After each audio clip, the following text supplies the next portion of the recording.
यो आकाशवाणी खरसाङ हो। प्रादेशिक समाचार सीमा क्षेत्रीबाट सुन्नुहोस्।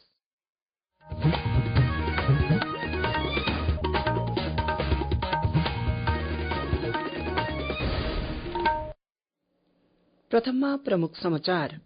आगामी विधानसभा चुनावलाई कोलकाता पुलिसले शहरको सुरक्षा प्रणालीलाई अझ बलियो बनाउन धेरै महत्वपूर्ण कदमहरू चालेको छ। चुनाव आयोगले यसै हप्ता अतिरिक्त मतदाता सूची जारी गर्ने सम्भावना छ, जसले लगभग 20 लाख मतदाताहरूको स्थिति स्पष्ट हुनेछ। पश्चिम बंगालमा आगामी विधानसभा चुनावलाई ध्यानमा राख्दै निर्वाचन आयोगले प्रशासनिक र पुलिस अधिकारीहरूको ठूलो फेरबदल गरेको छ। चुनाव आयोगको निर्देशनमा पश्चिम बंगालमा स्वच्छ, निष्पक्ष र शान्तिपूर्ण रूपमा निर्वाचन सम्पन्न गर्न सुरक्षा व्यवस्था कठोर पारिएको छ र श्री राम नवमीको अवसरमा खरसाङको गिद्धे पहाड़ स्थित श्री राम मन्दिरदेखि दार्जीलिङको महाकाल मन्दिरसम्म पदयात्रा आयोजना गरिने भएको छ। अब समाचार विस्तारमा। आगामी विधानसभा चुनाव अघि कोलकाता पुलिसले शहरको सुरक्षा प्रणालीलाई अझ बलियो बनाउन धेरै महत्वपूर्ण कदमहरू चालेको छ। यसै सिलसिलामा पुलिस कमिश्नर अजय कुमार नन्दको निर्देशनमा एक विशेष निर्वाचन प्रकोष्ठ गठन गरिएको छ। हिजो जारी निर्देश अनुसार अतिरिक्त पुलिस आयुक्त प्रथम देवेन्द्र प्रकाश सिंहलाई कोलकाता पुलिसको निर्वाचन कक्षको समग्र जिम्मेवारी दिएको छ। यसअघि जारी भएको आदेशमा आंशिक परिमार्जन गरी तत्काल लागू गरिएको एक वरिष्ठ पुलिस अधिकारीले बताएका छन्। देवेन्द्र प्रकाश सिंहलाई सहयोग गर्न लालबजार मुख्यालयले विशेष टोली गठन गरेको छ। उक्त टोलीमा अतिरिक्त पुलिस आयुक्त सन्तोष पाण्डे, पुलिस सह आयुक्त संगठन Ajay Prasad, police deputy commissioner cyber Abhishek Modi, Kolkata पुलिसका police deputy commissioner second battalion Anirban Sarkar र पुलिस डेप्युटी कमिश्नर विशेष शाखा इन्टेलिजेन्स डिपार्टमेन्टको डेप्युटी कमिश्नर विशेष शाखा विदित राज भुन्देश छन्। पुलिस सूत्र अनुसार यो टोलीले चुनाव अघि शहरको सुरक्षा व्यवस्थालाई बलियो बनाउन महत्वपूर्ण भूमिका खेल्नेछ। यस पहलको मुख्य उद्देश्य अवैध गतिविधिहरू निगरानी बढ़ाउनु हो, विशेष गरी साइबर निगरानी र खुफिया संयन्त्रहरू सक्रिय पार्न। हिजो जारी निर्देशपछि कोलकाता पुलिसका विभिन्न शाखाले पनि यस दिशामा काम शुरू गरेका छन्। चुनाव आयोगले यसै हप्ता अतिरिक्त मतदाता सूची जारी गर्ने सम्भावना छ, जसले लगभग 20 लाख मतदाताहरूको स्थिति स्पष्ट हुनेछ। यी मतदाताहरूको सत्यापन प्रक्रिया पूरा भइसकेको छ। आधिकारिक सूत्रका अनुसार नयाँ सूचीले कुन मतदाताको नाम मतदाता सूचीमा रहनेछ र कसलाई हटाइने भन्ने जानकारी दिइनेछ। यो कदम एक व्यापक सत्यापन अभियानको बीचमा आएको छ, जसमा 60.06 लाख भन्दा अधिक मानिसहरूलाई विचाराधीन श्रेणीमा राखिएको छ। कोलकाता उच्च न्यायालयले नियुक्त गरेका न्यायिक अधिकारीहरूले यी मतदाताहरूको दस्तावेज जाँच गरिरहेका छन्। दस्तावेजको सत्यापनको आधारमा को वैध मतदाता हुन् र को होइनन् भन्ने तय हुनेछ। सूत्र अनुसार मंगलबारसम्म 21 लाख भन्दा अधिक मतदाताहरूको रेकर्ड जाँच र निपटान गर्ने काम सकिएको छ। पहिलो अतिरिक्त सूचीले यी मतदाता मध्ये लगभग 20 लाख मतदाताहरूको स्थिति सार्वजनिक गर्ने सम्भावना छ। पश्चिम बंगालमा आगामी विधानसभा चुनावलाई ध्यानमा राख्दै निर्वाचन आयोगले प्रशासनिक र पुलिस अधिकारीहरूको ठूलो फेरबदल गरेको छ। आयोगले 11 जना जिल्ला अधिकारीहरूलाई पदबाट हटाएको छ। उनी जिल्लाको निर्वाचन अधिकारीका रूपमा पनि कार्यरत थिए। नयाँ अधिकारीहरू कुचबिहार, जलपाईगुड़ी, मालदा, मुर्शिदाबाद, नादिया र उत्तर र दक्षिण 24 परगना सहित अन्य जिल्लाहरूमा नियुक्त गरिएका छन्। यसअघि पुलिस उपमहानिरीक्षक स्तरका 5 अधिकारीहरूलाई पनि हटाइएको छ। यो आदेश तत्काल प्रभावका साथ लागू भएको छ। अधिकारीहरूलाई आज दिउँसो 3 बजेसम्म कार्यभार सम्हाल्न र अनुपालन रिपोर्ट पेश गर्न निर्देश दिएको छ।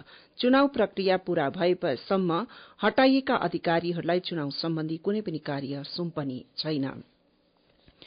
पश्चिम बंगालमा 2 चरणमा 23 अप्रेल र 27 अप्रेलमा विधानसभा चुनाव हुँदैछ। यसका साथै राज्यका प्रमुख दलहरूले पनि उम्मेद्वारको नाम घोषणा गरेका छन् भने उम्मेद्वारहरू पनि चुनावी अभियानमा जुटेका छन्।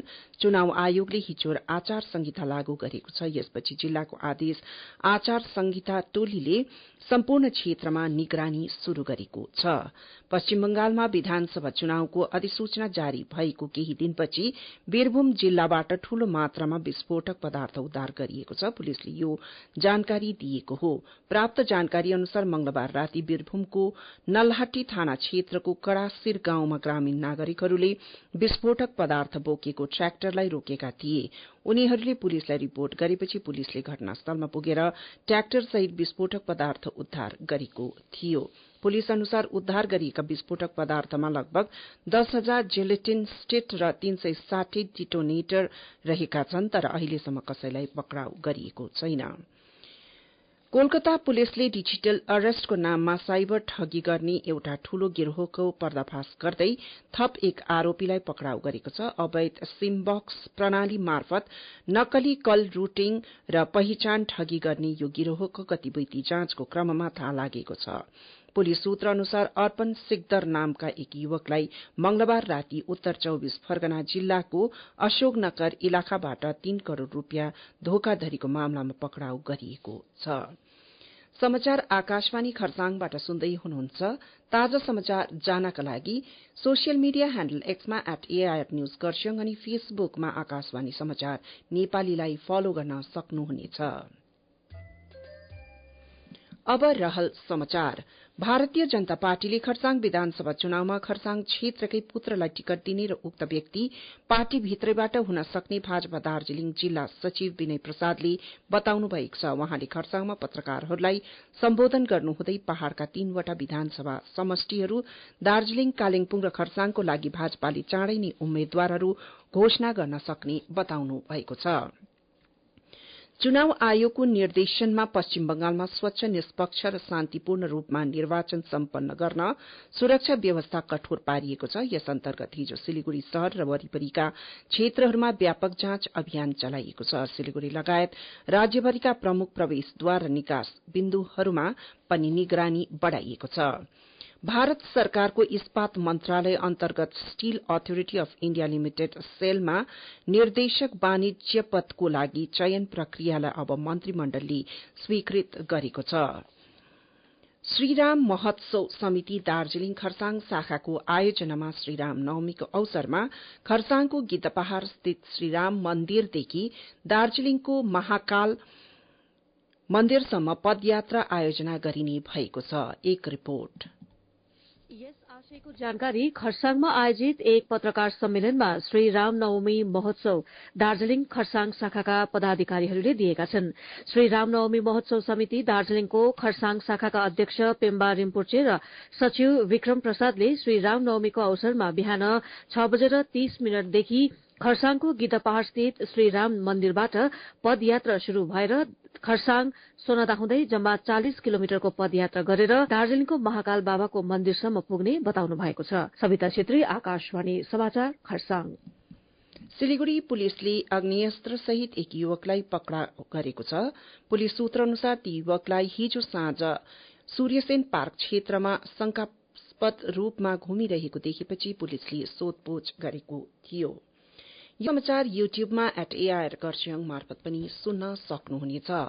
अब अन्त्यमा प्रमुख समाचार पुनः एकचोटि। आगामी विधानसभा चुनाव अघि कोलकाता पुलिसले शहरको सुरक्षा प्रणालीलाई अझ बलियो बनाउन धेरै महत्वपूर्ण कदमहरू चालेको छ। चुनाव आयोगले यसै हप्ता अतिरिक्त मतदाता सूची जारी गर्ने सम्भावना छ, जसले लगभग 20 लाख मतदाताहरूको स्थिति स्पष्ट हुनेछ। पश्चिममा आगामी विधानसभा चुनावलाई ध्यानमा राख्दै निर्वाचन आयोगले प्रशासनिक र पुलिस अधिकारीहरूको ठूलो फेरबदल गरेको छ। चुनाव आयोगको निर्देशनमा पश्चिम बंगालमा स्वच्छ, निष्पक्ष र शान्तिपूर्ण रूपमा निर्वाचन सम्पन्न गर्न सुरक्षा व्यवस्था कठोर पारिएको छ। आकाशवाणी खरसाङबाट समाचार पूरा भयो। अघिल्लो समाचार 10 बजे प्रस्तुत गर्नेछौ। सुन्दै गर्नुहोस् आकाशवाणी।